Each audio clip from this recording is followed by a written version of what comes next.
Hello, welcome back to the channel. Now in this video, a tale of two trailers, I wanted to talk about this trailer and why I've decided to upgrade it. This trailer I've advertised and in about 2 days it's been sold, which is great news. It's going up to a new home further up in Scotland, right in the far north. So it's going to stay in Scotland as this trailer and it'll get plenty more good use. It's been a very good trailer.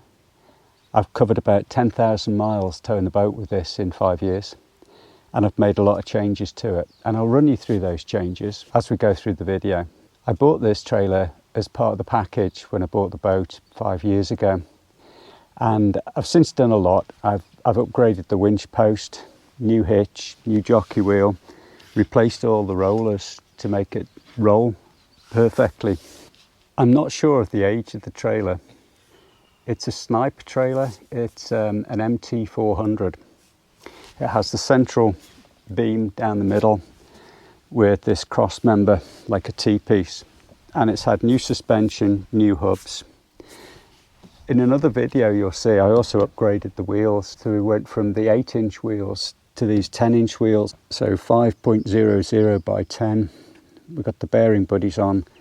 These are 6-ply tyres for extra load capacity, and that really improved the ride. The boat rides on the 4 rollers down the centre, which I'd also replaced, and then it gets supported by these sort of wobble bar bunks, as it were. In order to get the boat onto the trailer, you need to immerse it sufficiently so that the bow of the boat will go on this rearmost roller. It means that you have to get the trailer quite deep into the water. And you'll see on the new trailer, it's got the rollers and the swing beam at the back, and that makes all the difference. Everything on the trailer has provided me with good service. It's never let me down. When I bought the trailer, it didn't have these brackets for the light board. This is just something I've made up, welded together. The 2 independent brackets slide into this part of the trailer, which was here. I think it probably would have had something like this originally. It's held in by these bolts. These are adjustable, so they come backwards and forwards. You've got your clips here for taking the board on and off. Having made this bracket, I've now got my light board where I want it, right at the back of the boat, securely fixed, and it's fixed to the trailer, not the boat. I think there's a legal thing that you should have this attached to the trailer, not onto the back of the boat. So that's why I did that. I also had to replace the mount for the winch, because at Loch Oar one time when I was doing a retrieve very early on when I got the trailer, the weld cracked around this post. I did manage to get the boat back on the trailer, but it was a bit of a pain. So a new winch post was ordered and fitted, again with new shackles. I've also had a new winch on as well, which you'll have seen me fitting in one of the previous videos. And another thing that's new is the hitch. The suspension units that are replaced are 500 kilo per side. And as you can see, they're the indispension ones, and they've worked really well. If anything, being 500 kilos, they may be a little bit too hard for the boat that I've got. Maybe they would work better with a heavier boat, but I wasn't to know that at the time. But they've not been a problem, and probably better to have suspension that doesn't bottom out than suspension that's a little bit on the hard side. So I think you could call this the Trigger's brush of trailers. It's probably only the central spine and the frame that is actually original. Everything else has been replaced on it. So having replaced all the bits and not having any problems with the trailer, what was the thought process behind getting a new trailer? Well, as you know, I've done lots of things with the boat. I've put a new engine on it, and that's a little bit heavier. It's an electric start, so we've now got a 12-volt battery on board. I tend to like to keep the fuel in the boat rather than in the back of the car, so that's 22 litres of fuel there. Last time out in Cornwall I found the anchor was dragging, so I've now got a bigger anchor with more chain. All of these things add up, and when I start to look at the payload of this trailer, I'm starting to get very close to what's maxing out for this trailer. That added with the features of a new trailer with the swing cradle at the back and the rollers means that I decided that it was time for a change. Absolutely nothing wrong with this trailer, but I thought let's go for it. I do a lot of miles. As I say, I've covered over 10,000 miles with this trailer in 5 years. That's part of the beauty of having a 14-foot boat. You can hook it up and you can take it to different venues throughout the country, either freshwater or in the sea. I decided that it was time to have the newer trailer, and I'm very, very pleased with the upgrade. I'm going to put a little bit of video in here of me launching the boat down at bottom recently. You'll see how on the new trailer the boat just slides off on the rollers and you can just winch it off on your own, completely under control. And retrieving the boat is just as simple. So super pleased with it. The new trailer also comes with sealed for life bearings, which is good. But having that swing cradle means that you don't have to immerse the bearings in the water, because you don't have to back your trailer into the water quite as far. So that's another bonus for having that. So you might be wondering, how do we get the boat off the old trailer and onto the new one?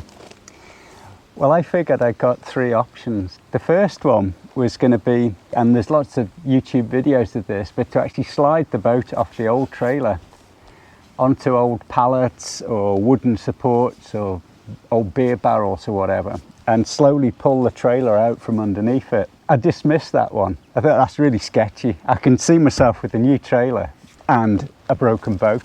The second option, I've got a neighbour who's a farmer, and he's got a front loader, and I wondered if we'd got some lifting straps and we could just lift the boat, move one trailer out and push the new trailer underneath it. And I thought that'd work. But then I got to thinking, well, if the straps are pulling in on his front loader, they might push the gunnels in and we end up damaging the boat again. So it came down to enlisting some help from a good friend of mine, Gordon, to drive behind me with an empty trailer, and we went onto the coast and we launched the boat. We had a day's fishing and then retrieved it onto the new trailer. And I found that was really the safest way of actually getting the boat on and off the various trailers. I had the opportunity before we went of lining the 2 trailers up, one with the boat, the old one with the boat on it and the new one next to it, and I made lots of measurements to see if we could get everything set up as near as possible, so that when we brought the boat on the trailer for the first time, we weren't too far out. I nearly got it right, and in this bit of video here you'll see that I'm underneath the trailer. Gordon's laughing, and I'm trying to just adjust the rollers underneath the trailer to make sure that they actually take the weight of the boat before I towed it home. So that's how you get a boat off one trailer onto the other. I know it sounds obvious, but it's something to think about when you're sort of moving your boat from one thing to another. So let's have a look at some of the features of this trailer as to why I like it and why I chose this one. The new trailer comes with welded on eyes here for your straps, and so the straps can come up this way, and in combination with that winch post, you've really sort of got a nice support for the boat. And what I'm thinking about is, if there's ever a forward impact, say we have an accident and we run into somebody or something, the boat won't actually ride up over this and come in through the back window of the car, which I don't really want.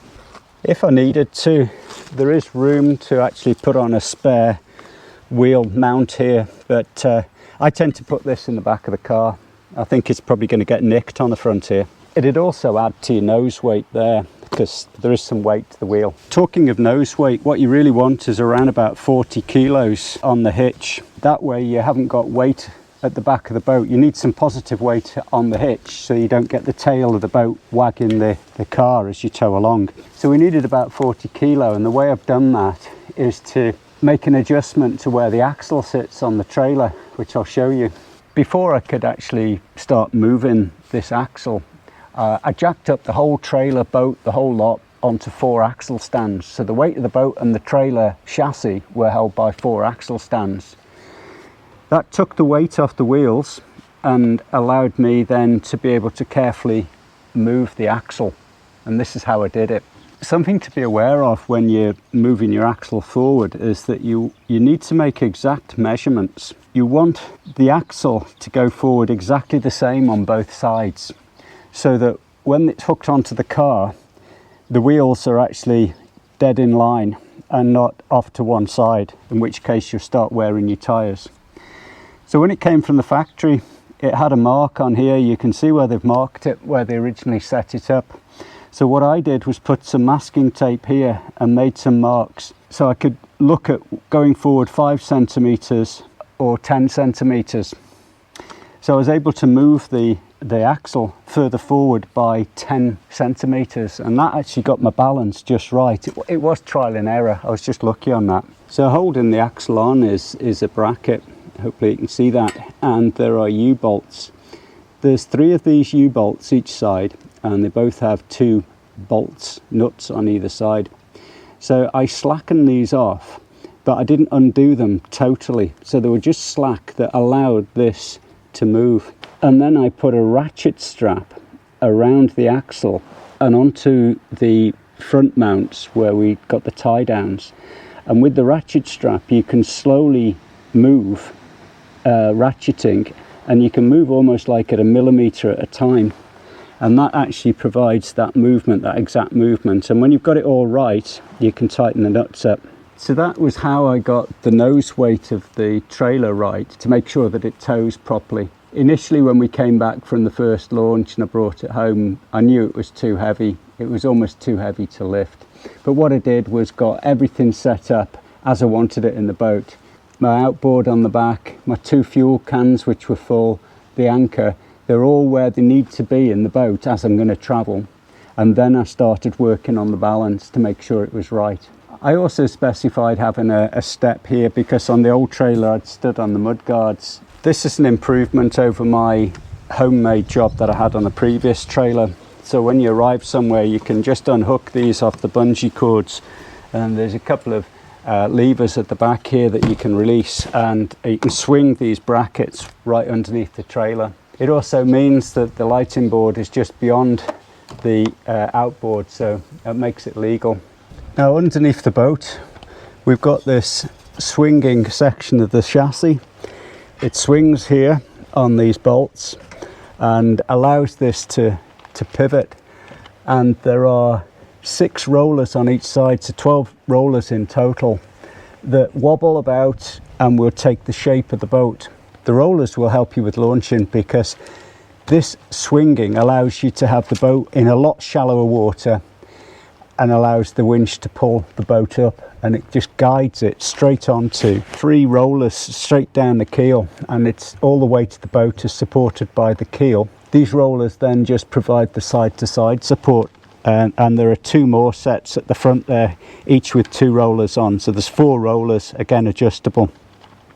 But as I say, the whole weight of the boat is resting on the keel, on the steel keel band.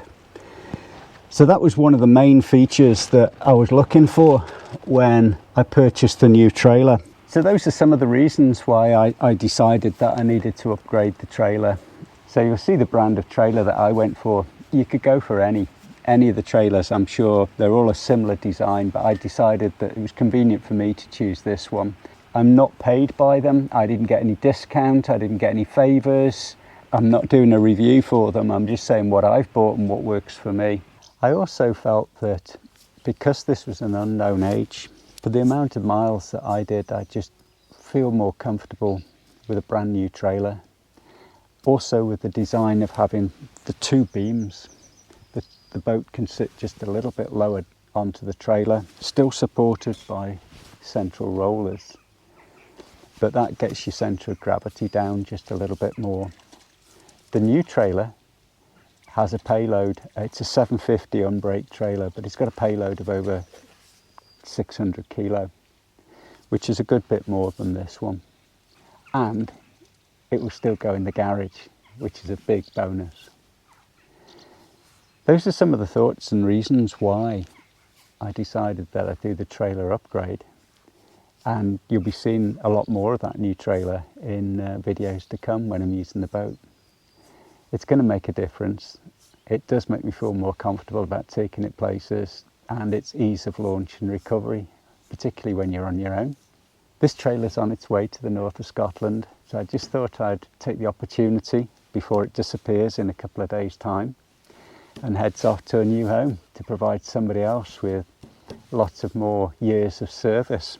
So if you've got an old trailer or you're thinking about trailer upgrade, I think it's well worth looking at the more modern trailers. It just gives you a little bit more background of things to think about when you're looking at small boat ownership. Hope you found it helpful, and I'll see you in the next video. Bye for now.